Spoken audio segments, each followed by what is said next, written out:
America is involved in the United States military at the moment. Back in the Second World War, it was 10%. There's some concerns that there's a disconnect between America and the military.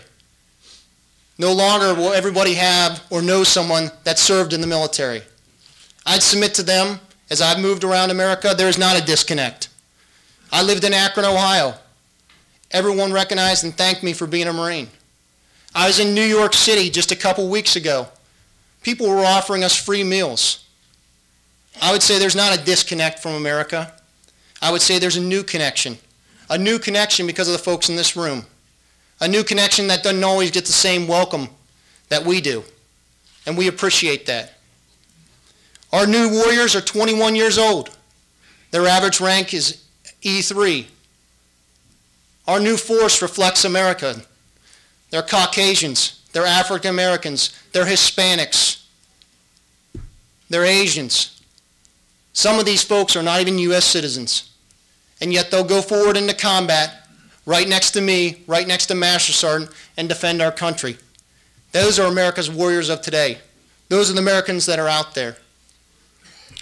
They communicate through texting, Twitter, Facebook. They post videos on YouTube. They watch mixed martial arts on their HD, LCD flat screens, 52-inch preferred. They play video games on PlayStation 3, and they enjoy Madden football, and will come down there and give you a whoop down on it. But you know what? They're just like you. We've had 7 Americans receive the Medal of Honor since Operation Iraqi and Enduring Freedom, posthumously. We have 25,000 people that have been injured in combat. 25,000 young Americans that have a new appreciation of what that term means. There's new kinds of injuries because there's a new kind of enemy, but they're facing a new kind of American. They understand the words like honor and courage and commitment, words that probably inspired you to walk up to that recruiter and join, words that have now inspired us. It's been passed down from one generation to the next. Ronald Reagan once said, "Freedom is never more than a generation away from extinction. We didn't pass it to our children in our bloodstream. It must be fought for, protected, and handed on for them to do the same. Or one day we'll spend our sunset years telling our children and our children's children what it was once like in the United States of America, where men were once free." I would submit to you, this generation understands freedom. And this generation understands what it takes to defend our right to be free. I look here today at the Grosse Pointe War Memorial. To me, this is a reflection of America. A generous family gave this land, this home, so America can continue on.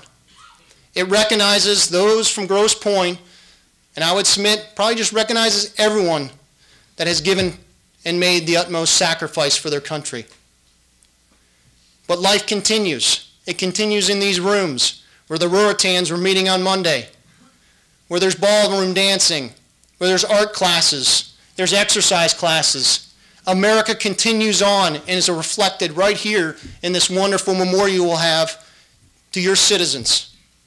And that's where America needs to continue on. We need to press on. We need to push on when they get out. So I leave you with this one mission. Maybe this one last mission. Right now, today, whether it be Fort Hood, whether it be Camp Lejeune, whether it be Andrews Air Force Base, whether it be Newport News Naval Base, there's a young soldier, sailor, airman, Marine, or Coast Guard man that's walking out that door. And they're returning to a hometown just like Grosse Pointe. And my mission to you is to carry it on. Shake their hand like you always have and say, "Welcome home." And it doesn't end there. Tell them what they need to do to be you. What they need to do to transition to civilian life. How they need to continue to carry on what they've done for their country so it can continue to grow and be prosperous. So we can continue our way of life. So I say, all the veterans out there, I thank you for your service. May God bless you. God bless the United States of America, and Semper Fidelis.